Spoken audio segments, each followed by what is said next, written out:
Yo, what's up mga tol? Magandang araw. For today's video, nag-ride nga pala ako papuntang UP Los Baños. Maaga akong nagising kaya maaga rin akong lumarga. Alas 5:40 nung umalis ako ng San Pedro. At syempre, sinama ko na lang din yung sarili ko para hindi ako maboring sa ride. Mag-aalas 7 na nang makarating ako dito sa OK Calamba. Hanggang sa makarating na nga ako dito sa Barangay Pansol. So ito nga pala yung aahunin ko, men.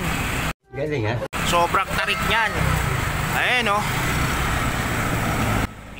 It's a prank! Joke lang.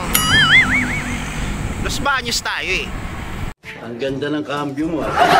Eto na oh. Nandito na tayo sa Pansol. Sana all. Ang daming salbabida oh. Hindi nyo nalalaman men, dito sa Pansol, dito yung napakaraming resort. Baliwan ko sa'yo. Private resort, ayan oh. So malapit na ako sa Los Baños. Chill ride lang. Suluhin mo yan! Fixed gear lang ginamit ko ngayon. Dahil wala naman masyadong ahon dito. Ginusto mo yan eh. Hindi na lang, hindi masyadong mainit.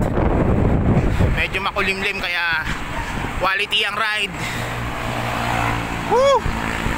At nandito na nga ako sa Makiling, sa boundary ng Los Baños at Calamba. And shoutouts nga pala kila Idol na nagpapapicture sa karatula ng Makiling. Ride safe mga Idol! At malapit na nga ako sa katotohanan.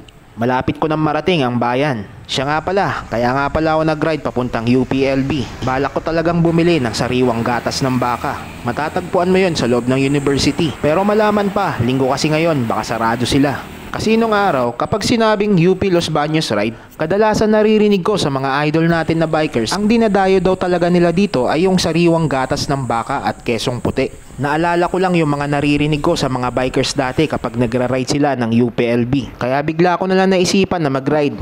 Gusto ko lang ma-experience ko anong lasa ng mga yon. At nandito na nga ako sa bungad ng universidad at may dadaanan nga ako nagbebenta ng kape. At napa-order na nga ako dito sa Likha Coffee. At habang ginagawa ni Idol yung kape natin, nabanggit ko na rin sa kanya kung may idea ba siya about doon sa sariwang gatas ng baka na binibenta sa loob ng university. Sa kasamang palad, sabi ni Idol, dapat weekdays daw ako pumunta para siguradong bukas sila. Anyway, pumasok pa rin ako sa loob ng university para mag-picture taking. At pagkatapos ko nga kumuha ng mga litrato, nag-ride out na agad ako. At nadaanan ko nga tong The Originals Buko Pie, isa rin sa pinagmamalaki ng Los Baños.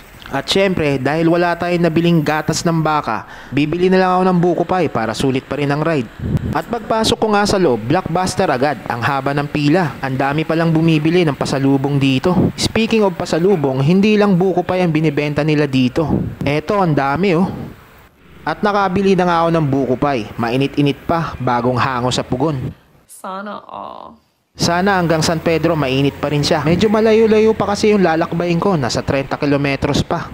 So paano mga tol, titirada na muna ako. Kita-kits na lang ulit sa susunod na vlog. Paalam!